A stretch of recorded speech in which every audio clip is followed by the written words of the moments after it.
എബ്രായർക്കെഴുതിയ ലേഖനം അധ്യായം 9. എന്നാൽ ആദ്യ നിയമത്തിനും ആരാധനയ്ക്കുള്ള ചട്ടങ്ങളും ലൗകികമായ വിശുദ്ധ മന്ദിരവും ഉണ്ടായിരുന്നു. ഒരു കൂടാരം ചമച്ചു അതിന്റെ ആദ്യഭാഗത്തു നിലവിളക്കും മേശയും കാഴ്ചയപ്പവും ഉണ്ടായിരുന്നു. അതിന് വിശുദ്ധ സ്ഥലം എന്നു പേർ. രണ്ടാം തിരശ്ശീലയ്ക്ക് പിന്നിലോ അതിവിശുദ്ധമെന്ന കൂടാരമുണ്ടായിരുന്നു. അതിൽ പൊന്നുകൊണ്ടുള്ള ധൂപകലശവും മുഴുവനും പൊന്നുപൊതിഞ്ഞ നിയമപെട്ടകവും അതിനകത്ത് മന്ന ഇട്ടുവെച്ച പൊൻപാത്രവും അഹരോന്റെ തളിർത്ത വടിയും നിയമത്തിന്റെ കല്പലകകളും അതിനുമീതെ കൃപാസനത്തെ മൂടുന്ന തേജസ്സിന്റെ കെരൂബുകളുമുണ്ടായിരുന്നു. അതിപ്പോൾ ഓരോന്നായി വിവരിപ്പാൻ കഴിവില്ല. ഇവ ഇങ്ങനെ തീർന്നശേഷം പുരോഹിതന്മാർ നിത്യം മുൻകൂടാരത്തിൽ ചെന്ന് ശുശ്രൂഷ കഴിക്കും. രണ്ടാമത്തേതിലോ ആണ്ടിലൊരിക്കൽ മഹാപുരോഹിതൻ മാത്രം ചെല്ലും.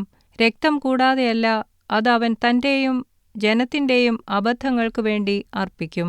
മുൻകൂടാരം നിൽക്കുന്നിടത്തോളം വിശുദ്ധ മന്ദിരത്തിലേക്കുള്ള വഴി വെളിപ്പെട്ടില്ല എന്ന് പരിശുദ്ധാത്മാവ് ഇതിനാൽ സൂചിപ്പിക്കുന്നു. ആ കൂടാരം ഈ കാലത്തേക്ക് ഒരു സാദൃശ്യമത്രേ.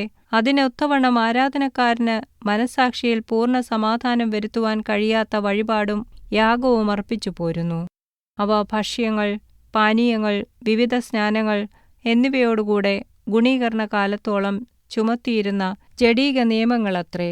ക്രിസ്തുവോ വരുവാനുള്ള നന്മകളുടെ മഹാപുരോഹിതനായി വന്നിട്ട് കൈപ്പണിയല്ലാത്തതായി എന്നുവച്ചാൽ ഈ സൃഷ്ടിയിൽ ഉൾപ്പെടുത്താത്തതായി വലിപ്പവും തികവുമേറിയ ഒരു കൂടാരത്തിൽ കൂടി ആട്ടുകൊറ്റന്മാരുടെയും പശുക്കിടാക്കളുടെയും രക്തത്താലല്ല, സ്വന്തം രക്തത്താൽ തന്നെ ഒരിക്കലായിട്ട് വിശുദ്ധ മന്ദിരത്തിൽ പ്രവേശിച്ച് എന്നേക്കുമുള്ളൊരു വീണ്ടെടുപ്പ് സാധിപ്പിച്ചു.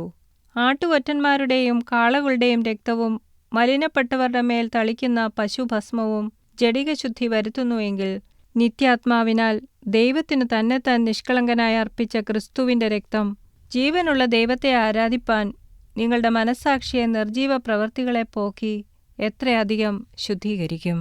അതുനിമിത്തം ആദ്യ നിയമത്തിലെ ലംഘനങ്ങളിൽ നിന്നുള്ള വീണ്ടെടുപ്പിനായി ഒരു മരണമുണ്ടായിട്ട് നിത്യ അവകാശത്തിന്റെ വാഗ്ദത്തം വിളിക്കപ്പെട്ടവർക്ക് ലഭിക്കേണ്ടതിന് അവൻ പുതിയ നിയമത്തിന്റെ മധ്യസ്ഥനാകുന്നു. നിയമമുള്ളയിടത്ത് നിയമകർത്താവിന്റെ മരണം തെളിവാനാവശ്യം. മരിച്ച ശേഷമല്ലോ നിയമം സ്ഥിരമാകുന്നത്. നിയമകർത്താവിന്റെ ജീവകാലത്തോളം അതിന് ഉറപ്പില്ല. അതുകൊണ്ട് ആദ്യ നിയമവും രക്തം കൂടാതെ പ്രതിഷ്ഠിച്ചതല്ല. മോശെ ന്യായപ്രമാണപ്രകാരം കൽപ്പനയൊക്കെയും സകല ജനത്തോടും പ്രസ്താവിച്ച ശേഷം പശുക്കിടാക്കളുടെയും ആട്ടുകൊറ്റന്മാരുടെയും രക്തത്തെ വെള്ളവും ചുവന്ന ആട്ടുരോമവും ഈസോപ്പുമായി എടുത്ത് പുസ്തകത്തിന്മേലും സകല ജനത്തിന്മേലും തളിച്ചു. ഇത് ദൈവം നിങ്ങളോട് കൽപ്പിച്ച നിയമത്തിന്റെ രക്തമെന്ന് പറഞ്ഞു. അങ്ങനെ തന്നെ അവൻ കൂടാരത്തിന്മേലും ആരാധനയ്ക്കുള്ള ഉപകരണങ്ങളിന്മേലും എല്ലാം രക്തം തളിച്ചു. ന്യായപ്രമാണപ്രകാരം ഏകദേശം സകലവും രക്തത്താൽ ശുദ്ധീകരിക്കപ്പെടുന്നു. രക്തം ചൊരിഞ്ഞിട്ടല്ലാതെ വിമോചനമില്ല. ആകയാൽ സ്വർഗത്തിലുള്ളവയുടെ പ്രതിബിംബങ്ങളെ ഈ വകയാൽ ശുദ്ധമാക്കുന്നത് ആവശ്യം. സ്വർഗീയമായവയ്ക്കോ ഇവയേക്കാൾ നല്ല യാഗങ്ങൾ ആവശ്യം. ക്രിസ്തു വാസ്തവമായതിന്റെ പ്രതിബിംബമായി കൈപ്പണിയായ വിശുദ്ധ മന്ദിരത്തിലേക്കല്ല, ഇപ്പോൾ നമുക്കുവേണ്ടി ദൈവസന്നിധിയിൽ പ്രത്യക്ഷനാവാൻ സ്വർഗത്തിലേക്കത്രേ പ്രവേശിച്ചത്. മഹാപുരോഹിതൻ ആണ്ടുതോറും അന്യരക്തത്തോടുകൂടെ വിശുദ്ധ മന്ദിരത്തിൽ പ്രവേശിക്കുന്നതുപോലെ അവൻ തന്നെത്താൻ കൂടെ അർപ്പിപ്പാൻ ആവശ്യമില്ല. അങ്ങനെയായാൽ ലോകസ്ഥാപനം മുതൽക്ക് അവൻ പലപ്പോഴും കഷ്ടമനുഭവിക്കേണ്ടിയിരുന്നു. എന്നാൽ അവൻ ലോക അവസാനത്തിൽ സ്വന്ത യാഗം കൊണ്ട് പാപപരിഹാരം വരുത്തുവാൻ ഒരിക്കൽ പ്രത്യക്ഷനായി. ഒരിക്കൽ മരിക്കുകയും പിന്നെ ന്യായവിധിയും മനുഷ്യർക്ക് നിയമിച്ചിരിക്കയാൽ ക്രിസ്തുവും അങ്ങനെ തന്നെ അനേകരുടെ പാപങ്ങളെ ചുമപ്പാൻ ഒരിക്കൽ അർപ്പിക്കപ്പെട്ട് തനിക്കായി കാത്തുനിൽക്കുന്നവരുടെ രക്ഷയ്ക്കായി അവൻ പാപം കൂടാതെ രണ്ടാമത് പ്രത്യക്ഷനാകും.